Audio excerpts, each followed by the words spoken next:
सभी दर्शकों का मेरे इस YouTube चैनल पर बहुत स्वागत है। जिन लोगों ने मेरा ये YouTube चैनल अभी-अभी सब्सक्राइब किया है, उनका मैं अपने इस चैनल पर बहुत स्वागत करता हूँ और जो लोग पहले से ही सब्सक्राइबर हैं, उनका मैं दिल से धन्यवाद करता हूँ।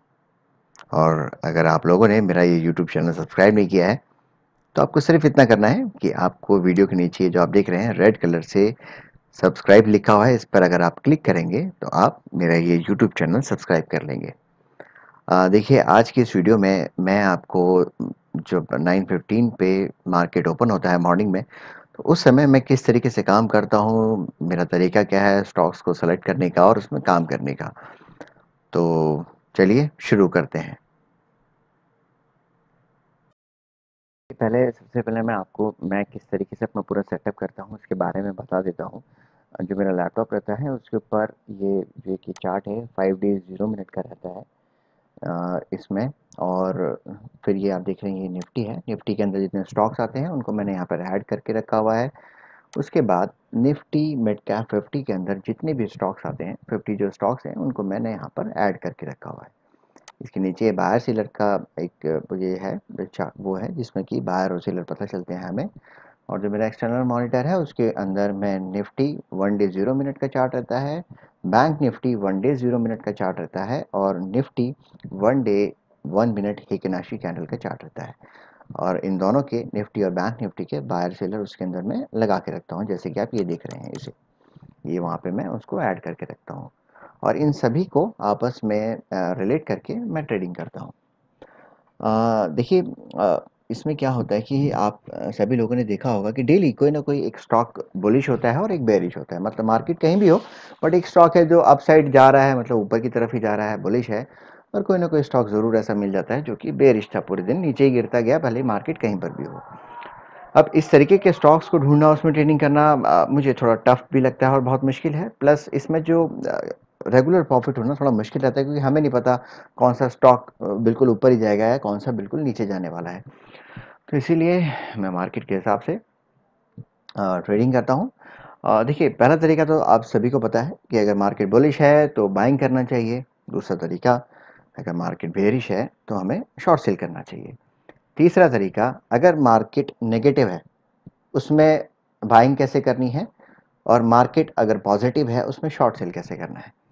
तो इन सभी को मिला के जित मैं आपको अलग-अलग एग्जांपल लाइव ट्रेडिंग के थ्रू देना चाहूँगा। क्योंकि देखिए इसमें मैं ऑफ मार्केट मतलब चार्ट मार्केट क्लोज़ होने के बाद अगर वीडियो बनाता हूँ, तो इसमें कुछ उसमें फ़ायदा नहीं होने वाला। क्योंकि मार्केट लाइव मार्केट में चार्ट किस तरीके से बना है और क्यों ट्रेड ली है, और वो किस तरीके से जब चार्ट बनता है तो ट्रेड लेंगे तो हमारी एक्यूरेसी ज़्यादा रहेगी। वो उसमें ज़्यादा हेल्प भी हो जाएगी और उसमें काफ़ी कुछ चीज़ें सीखने को भी मिलेंगी। तो इसमें जब-जब मुझे अच्छे एग्ज़ाम्पल मिलेंगे मैं उसके हिसाब से वीडियो बनाता जाऊँगा।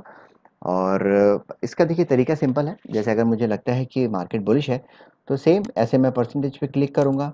फिर उसके बाद मैं उसके चार्ट ओपन करके देखता हूँ। ऐसे डबल क्लिक करूँगा, चार्ट ओपन हो जाएगा यहाँ पे। इस तरीके से ऐसे चार्ट ओपन होता है। अब इसमें क्या है, देखिए ये चार्ट ओपन हो गया, जो भी है, मैं जो भी देखता हूँ उस टाइम पे, जैसे 9:15 पे मार्केट ओपन होता है, फिर मैं वो अपना जो भी स्टॉक्स में ऐसे सेलेक्ट करना शुरू कर देता हूँ, जो ये टॉप में जितने हैं ना, जैसे ये टॉप 5 टॉप 10 लगा लीजिए, ये स्टार्टिंग की जो टॉप में जितने स्टॉक रहते हैं, अगर मैं बाइंग कर रहा हूँ तो इनमें देखूंगा। अगर मान लीजिए मुझे लगता है मार्केट आज बेयरिश है, नीचे की तरफ है, तो मैं परसेंटेज पे क्लिक किया मैंने, और जो नेगेटिव स्टॉक्स हैं जितने भी हैं इन पे मैं डबल क्लिक कर करके इनके चार्ट्स देखता हूँ। फिर उसके हिसाब से मैं डिसीजन लेता हूँ कि किसमें मुझे शॉर्ट सेल करना है और किसमें मुझे बाय करना है। तो चलिए अब इसको हम लाइव ट्रेड में देखते हैं कि चार्ट किस तरीके से बना, तो मैंने उसमें बाइंग करा। और ऐसे जितने भी एग्जांपल्स हैं कई सारे होंगे, क्योंकि सिर्फ एक चार्ट में मैं एग्जांपल देके आपको नहीं बता सकता कि ये इसी चार्ट, क्योंकि वो चार्ट डेली नहीं बनने वाला, रोज अलग अलग तरीके से काम होता है। तो मैं सारे लाइव वीडियोस बना के आपको मैं वीडियोस पोस्ट करता रहूँगा, और शायद उससे आप लोगों को कुछ मदद हो सकेगी। चलिए, तो अब एक लाइव वीडियो जो मैंने रिकॉर्ड करी है मैं वो आपको दिखाता हूँ। देखिए, मार्केट ओपन होते ही मैं इसमें ये ढूँढना शुरू कर देता हूँ, जैसे मार्केट भी आज बुलिश है, और इसमें मैं सबके चार्ट जो जो गेनर्स हैं उसमें मैं चार्ट ओपन करके देखता रहता हूँ कि किसका चार्ट मेरे हिसाब से ठीक है। फिर भी देखिए, अभी निफ्टी मिड कैप 50 में मैंने ये परसेंटेज पे क्लिक किया है, तो इसमें जो सबसे जो टॉप पर हैं वो स्टॉक्स आ जाते हैं। और इस पे मैंने अभी इस पे डबल क्लिक कर देता हूँ। ये देखिए इसके बायर सेलर नीचे आ गए, ठीक है, बायर थोड़े से ज़्यादा है। प्लस इसका भी चार्ट देखते हैं कि चार्ट किस तरीके से बना है, तो उसके हिसाब से डिसाइड करेंगे कि इसमें काम करना है या नहीं करना है। ये देखिए इसका चार्ट ओपन हो गया है, ये 5 डे 0 मिनट इसमें 5 डे का चार्ट है, 0 मिनट इसमें वो है, लाइन चार्ट है ये सिर्फ। ये देखिए इसने ये लेवल यहाँ पे ब्रेक करा और इसके बाद ये ऊपर आ गया, फिर यहाँ पे थोड़ी देर कंसोलिडेट किया, फिर उसने ये लेवल ब्रेक किया और फिर ये यहाँ पे आ गया। यानी कि ये अपने लेवल्स को ब्रेक करके ऊपर जाता जा रहा है। और एक थोड़ा सा अगर आप देखेंगे एक्यूरेट 45 डिग्री तो नहीं है, बट हल्का सा 45 डिग्री के हिसाब से भी इसमें हम इसको कर सकते हैं। अब ये इसने जब भी लेवल ब्रेक किया तो उसको उसके ऊपर जाके इसने कंसोलिडेट किया और अब ये वापस कंसोलिडेट कर रहा है। 9:21 हो चुके हैं, तो मेरे हिसाब से इसमें मैं हाई के ऊपर एक बाइंग लगा के रखता हूँ। मार्केट बुलिश है पहली बात, और जो एक्सटर्नल मॉनिटर पर जो चीज़ें हैं उसमें इसके किस तरीके से हेल्प हुई वो भी मैं अभी आपको जब मैं ये ट्रेड किस तरीके से होती है बताता हूँ आपको। मैंने एक ऑर्डर डाल दिया है बाइंग का और उसे ₹1 नीचे का एक स्टॉप लॉस रहेगा। देखिए मैं ₹1 का ही स्टॉप लॉस रखता हूँ, मैं ज़्यादा बड़े स्टॉप लॉस रखता नहीं हूँ। और चलिए यहाँ पे हमने एक बाइंग ऑर्डर लगा दिया है। ये चार्ट के हिसाब से देखिए, इसका चार्ट मुझे ठीक लगा और ये जब भी अपना हाई तोड़ता है तो मेंटेन करके फिर हाई तोड़ रहा है, तो इसमें चांसेस है जैसे इसने यहाँ से हाई तोड़ा फिर R2 है यहाँ पे मेंटेन कर रहा है, तो हो सकता है मार्केट भी बुलिश है। यहाँ से अगर ये हाई अपने तोड़ेगा तो ये R3 तक जा सकता है। सबसे सबसे टॉप पर है ये, मतलब सबसे स्ट्रांग है जब हमने परसेंटेज पे क्लिक किया था। और जो एक्सटर्नल मॉनिटर पे जो चीज़ें हैं वो किस तरीके से हेल्प करती हैं वो भी मैं आपको अभी जब ये वीडियो के एंड में मैं आपको दिखा दूंगा कि उसमें मुझे क्या क्या छोटी छोटी हेल्प होगी। देखिए मैं छोटी छोटी चीज़ों के हिसाब से ही ट्रेड करता हूँ, कोई ज़्यादा इसमें इसको कॉम्प्लेक्स नहीं है, इन चीज़ों को आपस में रिलेट कर लेता हूँ।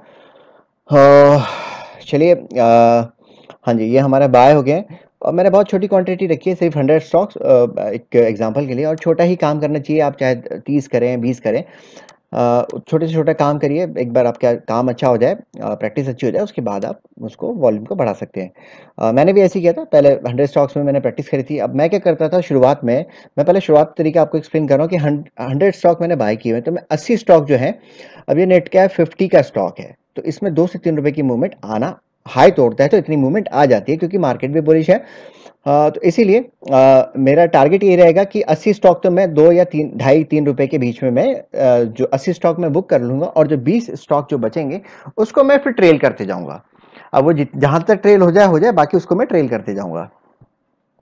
वैसे देखिए होता क्या है कि ये R1 से मतलब नीचे से शुरू हुआ, फिर R1 ब्रेक किया, फिर R2 ब्रेक किया।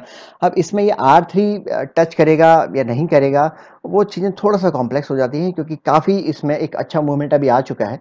तो इसलिए एक सेफ अगर प्रॉफिट कहेंगे तो 1 से लेके ₹2 ₹3 का एक सेफ प्रॉफिट है, तो उतना बुक कर लेना चाहिए। तो शुरुआत में जब प्रैक्टिस करता था मैं, तो पहले 1 2 3 रुपए इतना मैं टारगेट रखता था, उसमें मैक्सिमम क्वांटिटी निकाल देता था और बाकी को फिर मैं ट्रेल करता था। फिर जब प्रैक्टिस हो जाएगी तो फिर वो चेंज हो जाता है, वो कैसे बाद में कैसे कर रहा हूँ मैं आपको ज़रूर बताऊंगा। फिलहाल शुरुआती प्रैक्टिस के लिए कि स्टार्टिंग में एक मूवमेंट मिली तो 1 से लेकर 3 रुपए का अपना टारगेट रखा। फिलहाल इसको मैंने देखा हुआ है तो मेरे हिसाब से ये 2 से 3 रुपए ज़रूर हमें मिलने चाहिए अभी।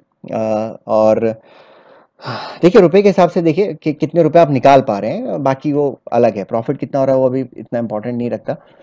और चलिए ठीक है, ये देखिए इसमें ₹3 हमें मिल गए। 80 जो स्टॉक्स थे, 80 स्टॉक्स हमने ₹3 के डिफरेंस में हमने बुक कर लिया है।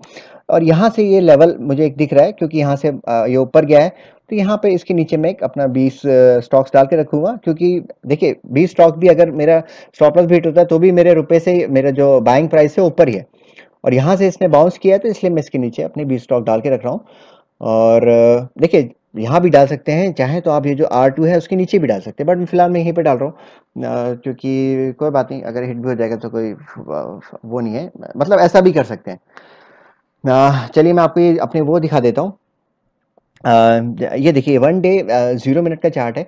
आप देख रहे हैं पहले ये जो आप लेवल देख रहे हैं, जब मैंने ये ट्रेड डाली थी तो यहाँ से एक बाउंस मिला था, यानी कि एक बाउंस आया इसमें, तो मुझे ये हो गया कि हाँ ठीक है, यानी कि मार्केट बुलिश ही है और ये यहाँ से चीज़ें बाउंस कर रही हैं, यानी ट्रेंड कंटिन्यू है अभी। और इसमें बायर ज़्यादा थे और सेलर कम थे इसके नीचे। और इसके बाद मैं आपको दूसरा चार्ट दिखाता हूँ। ये 1 डे 1 मिनट हिकेनाशी कैंडल का चार्ट है। ये देखिए, ये देख रहे हैं आप, सारी बुलिश कैंडल बनी हुई है, फिर थोड़ी बेरिश कैंडल बनी, यानी कि थोड़ा प्रॉफिट बुकिंग हुई होगी, फिर वापस से देखिए एक बुलिश कैंडल बनी है। तब ये बुलिश कैंडल बनी थी जब मैंने यहाँ पे ट्रेड ली थी। अब इसमें बायर सेलर भी ज़्यादा है। 0 मिनट का चार्ट भी से भी मुझे लगा कि बाउंस करा है और इधर भी यहाँ पे ग्रीन कैंडल बन गई थी। और सेम आपको मैं तीसरा चार्ट दिखाता हूँ इसमें, बैंक निफ्टी का जो चार्ट है। ये देखिए, ये लेवल आया, यहाँ से इसने बाउंस किया, फिर वापस इसने यहाँ से बाउंस करके ऊपर आया था। तो ये सब चीज़ें मिला के मैंने इसमें एक ट्रेड ली थी। और देखिए, हैं बहुत छोटी छोटी सी चीज़ें, बट मैं इनको आपस में रिलेट कर लेता हूँ, और ये सब चार्ट बेस्ड ट्रेडिंग ही है। इसमें मैं एक चीज़ और इसमें मैं ऐड करना चाहूँगा, जो कि मैं देखता हूँ। देखिए, वो ये आप जैसे देख रहे हैं, ये एडवांस 37 दिखा रहा है, डिक्लाइन 13 है, और अनचेंज्ड 1 है। इसको भी मैं आपस में देख लेता हूँ कि ज़्यादा है कि नहीं है। कई बार ऐसा होता है कि मार्केट प्लस है, बट ये अलग होता है कि एडवांस 10 ही दिखा रहा है, डिक्लाइन 40 दिखा रहा है, बट मार्केट पॉजिटिव है, तो शायद मैं बाइंग की तरफ नहीं जाता। बट इसमें भी ये जैसे एनएससी इंडिया पे आप देखेंगे, ये आप ओपन करेंगे तो ये चार्ट है, चार्ट के नीचे आपको ये जो बायर और सेलर आपको दिखाई दे जाते हैं। तो बस ये सभी चीज़ें हैं, और मैं जितने भी जो तरीके हैं, जो चार्ट किस तरीके से बनता है, उसमें किस तरीके से काम करते हैं, वो सारी वीडियोस मैं आपको और बनाता रहूँगा और पोस्ट करता रहूँगा।